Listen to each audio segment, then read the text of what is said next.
बिस्मिल्लाहिर्रहमानिर्रहीम। अस्सलाम वालेकुम। आप देख रहे हैं अलिफ न्यूज़ और मैं हूं आपके साथ माजिद अली। शामिल करते हैं आज की ऑनलाइन हेडलाइंस।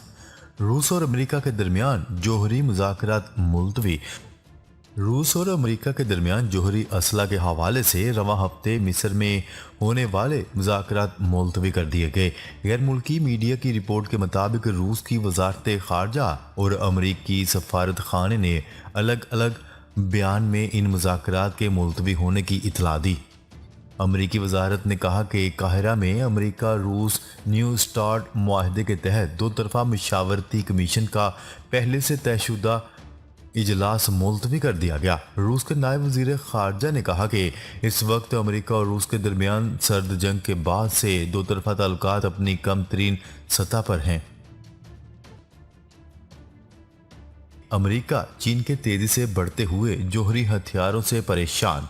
पेंटागन का कहना है कि चीन के जौहरी हथियारों में तेजी से इजाफा हो रहा है। 2035 तक ये 3 गुना बढ़ जाएंगे। चीन एयरफोर्स को भी जदीद बना रहा है। पेंटागन का कहना है कि चीन के फाल जौहरी वारहेड्स का जखीरा 400 से बढ़ चुका है। अगर चीन इसी रफ्तार से जौहरी सलाहियत को वुसअत देता रहा तो 2035 तक इसके पास 1500 जौहरी हथियारों का जखीरा होगा। कतर ने जर्मनी को 15 साल तक गैस देने के मुआहदे पर दस्तखत कर दिए। गैस मुआहदा कतर और अमरीकी कंपनीज के दरमियान तय पाया, जिस पर कतर के वजीर तवानाई और कतर एनर्जी के सीईओ ने दस्तखत किए। मुआहदे के तहत कतर जर्मनी को 15 साल तक एलएनजी फराहम करेगा और जर्मनी को सालाना 20 लाख क्यूबिक टन माया गैस फराहम करेगा। कतर से जर्मनी को एलएनजी फराहमी के मुआहदे पर अमल दरामद साल 2026 में शुरू होगा। गैस अमरीकी कंपनी को फरोख्त की जाएगी जो जर्मनी पहुंचाएगी।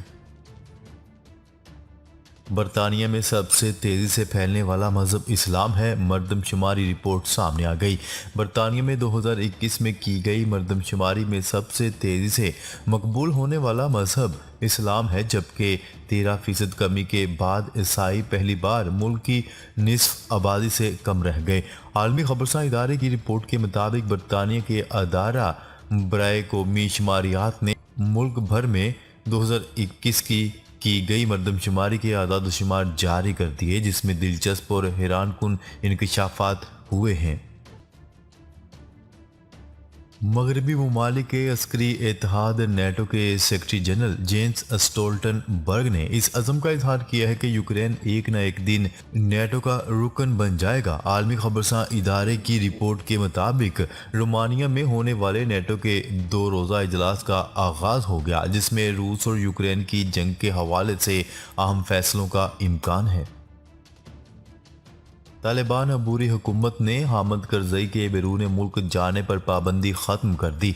रिपोर्ट के मुताबिक अफगानिस्तान के साबिक सदर हामिद करजई के करीबी ज़राए ने ऐलान किया है कि तालिबान इंतज़ामिया ने इक़्तिदार में आने के बाद पहली बार हामिद करजई को अफगानिस्तान से बाहर जाने की इजाज़त दे दी। रिपोर्ट में बताया गया है कि हामिद करजई अपने ज़ाती सफ़र पर जर्मनी जाने वाले हैं, ताहम अभी इस सफ़र की तारीख का ऐलान नहीं किया गया।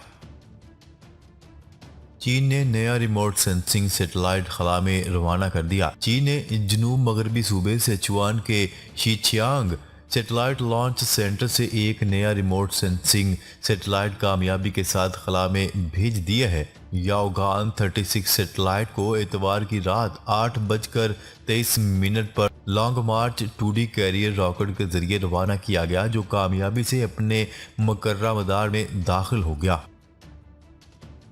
भारतीय क्रिकेट बोर्ड बीसीसीआई ने अगले साल शेड्यूल T20 वर्ल्ड कप के लिए तमाम सीनियर प्लेयर्स को ड्रॉप करने का फैसला कर लिया। भारतीय मीडिया की रिपोर्ट के मुताबिक इंग्लैंड के हाथों T20 वर्ल्ड कप के सेमीफाइनल 10 विकेटों की शिकस्त के बाद से बोर्ड ने सीनियर खिलाड़ियों कप्तान रोहित शर्मा, विराट कोहली को वनडे और टेस्ट क्रिकेट तक महदूद करने का फैसला कर लिया। आजम स्वाति का मजीद 4 रोज़ा जिस्मानी रिमांड मंजूर। सेशन कोर्ट इस्लामाबाद ने पीटीआई रहनुमा आजम सवाती के जिस्मानी रिमांड में 3 दिसंबर तक तोसी कर दी। आजम सवाती को अदालत में पेश न करने की दरख्वास्त मंजूर कर ली गई। सेशन कोर्ट इस्लामाबाद में अदारों के खिलाफ ट्वीट और बयानबाजी से मुतल्लिक केस की समाअत हुई।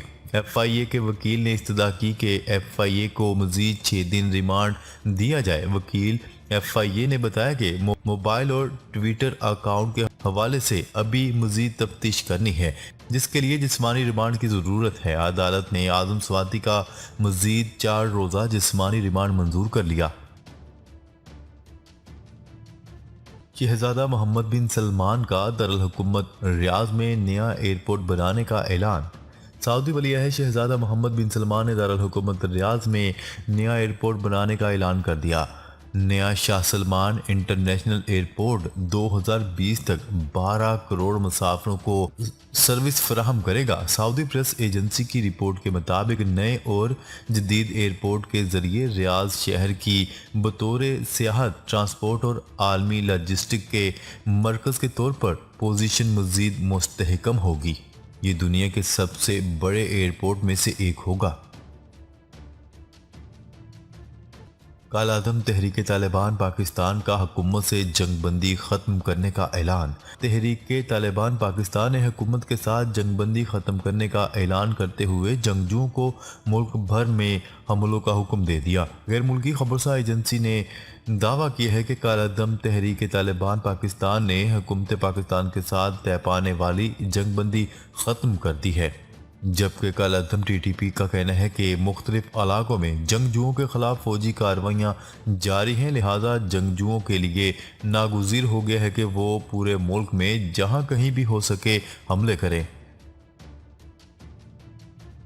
हिना रबानी खर की काबुल में अफगान वजीर खारजा अमीर मुत्की से मुलाकात। वजीर मुमलिकत खारजा हिना रबानी खर की काबुल में अफगान वजीर खारजा से मुलाकात हुई। मुलाकात में पाकिस्तान अफगानिस्तान के दरमियान ताल्लुकात के अमूर पर तबादला ख्याल किया गया। वाज़ेह रहे कि हिना रबानी खर अपने वफ़द के हमरा काबुल पहुंची हैं। काबुल एयरपोर्ट पर अफगान हुकाम और पाकिस्तानी सफारती हुकाम ने हिना रबानी खर का इस्तकबाल किया। दुनिया के अमीर तरीन शख्स और टेस्ला के बानी ने ट्विटर पर तो अपनी हुक्मरानी कायम कर ली, लेकिन अब वो एप्पल से भी नाराज़ हो गए हैं। एलोन मस्क ने अपने ऑफिशियल अकाउंट से ट्वीट करते हुए कहा कि एप्पल की जानिब से ट्विटर को ऐप स्टोर से हटाने की धमकी की वजह भी नहीं बताई गई। एलोन मस्क ने आया फ़ोन बनाने वाली अमेरिकी कंपनी एप्पल पर कई ट्वीट्स किए, जिनमें इनका कहना था कि स्मार्टफोन कंपनी ने ट्विटर के लिए अपने इश्तिहारात ख़त्म कर दिए हैं और सोशल नेटवर्क को ऐप स्टोर से बाहर निकालने की धमकी दे दी।